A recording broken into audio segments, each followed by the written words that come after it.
Well, every morning I get up at about 6, maybe 6:15. I head on downstairs and I fix myself some breakfast.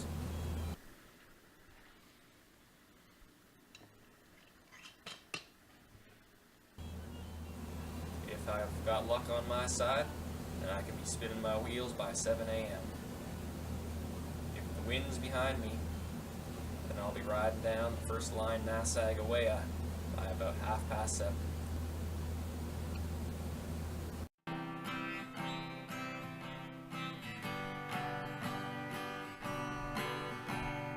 I knew a man from way up north.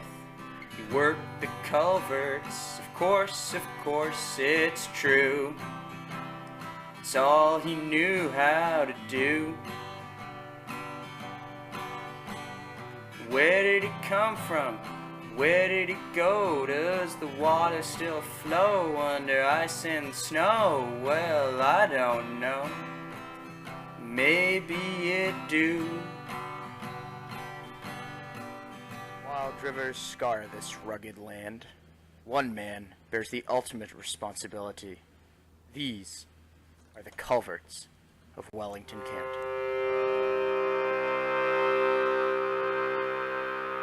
A friend of mine once told me, never to count your chickens before they hatch. The river's the same way. Ain't no two ways about it.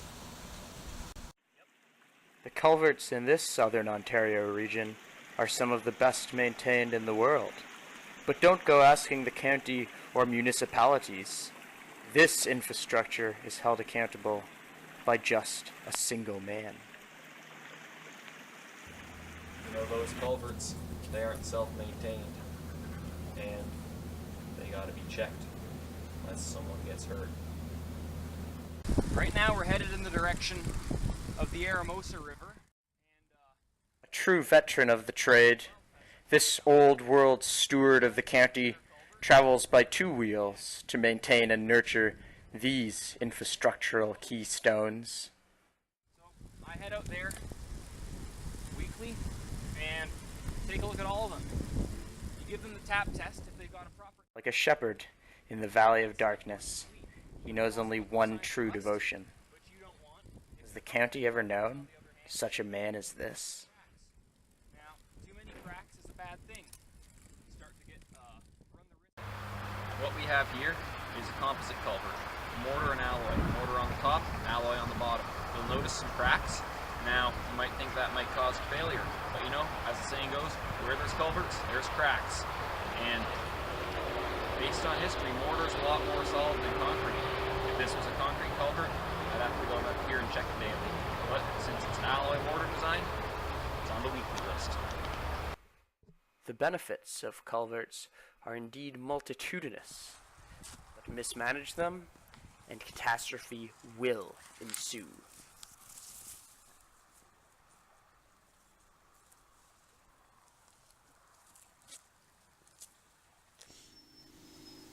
You know, I don't want to say a culvert's to blame for this, but, well, it could be. Now, isn't this a sight for sore eyes? It's a classic brick and mortar concrete tube design. I built this culvert 20 years ago, but as you can see, it's fallen into disrepair.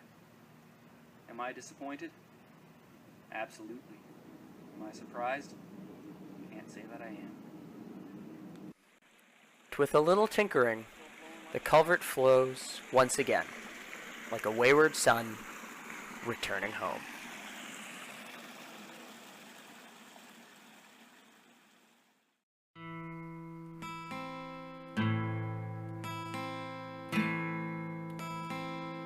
Despite his prolific activities within the county, the man remains an enigma.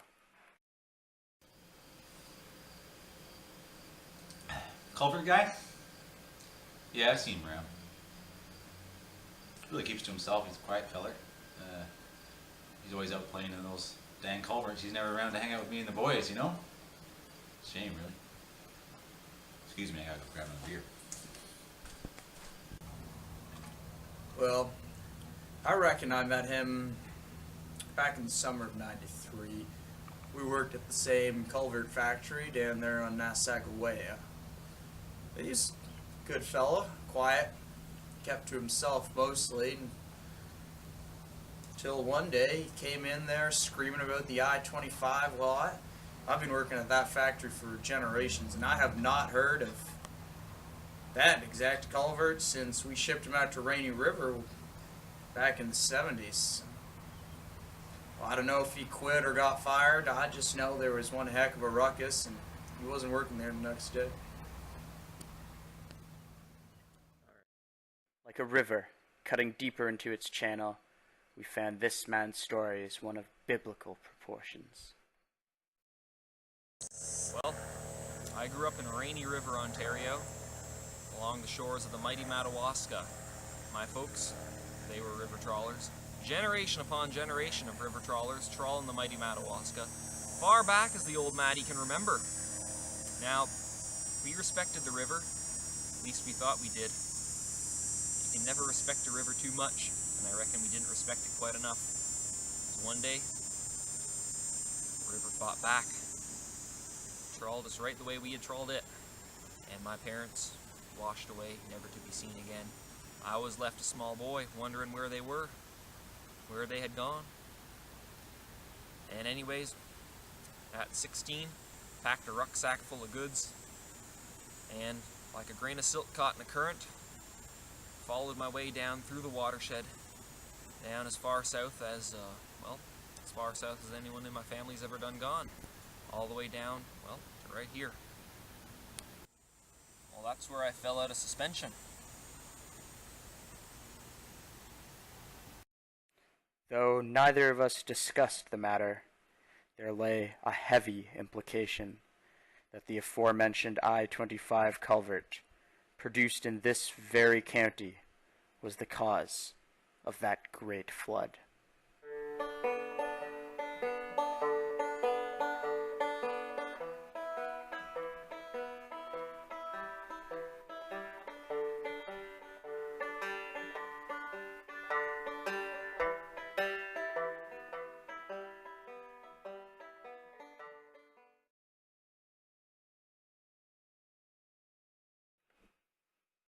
It's a tough life in Wellington County, but perhaps the life he left behind was harder still. Sure, I knew him about as well as any man could. Most people didn't understand him. I certainly don't claim to. Lord, did he understand himself? I reckon to some extent. But he cared a whole lot. Did we deserve a man like that? Does anyone? Well, I don't know. He's still around. He still checks. He still checks out. But I don't know if we ever see the likes of him again. Upon a man like that, shows up about once in a century.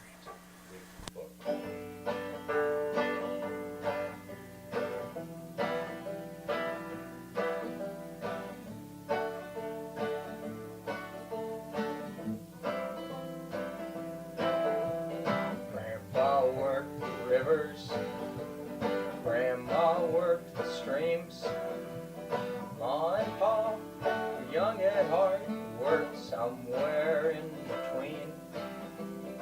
Logs and branches down the chute, rivers wild and free.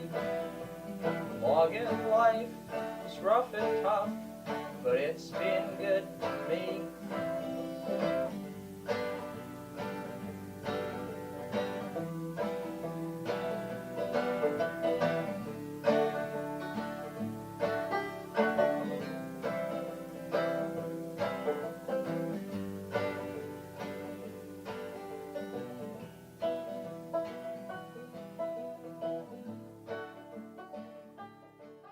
Take a look at this.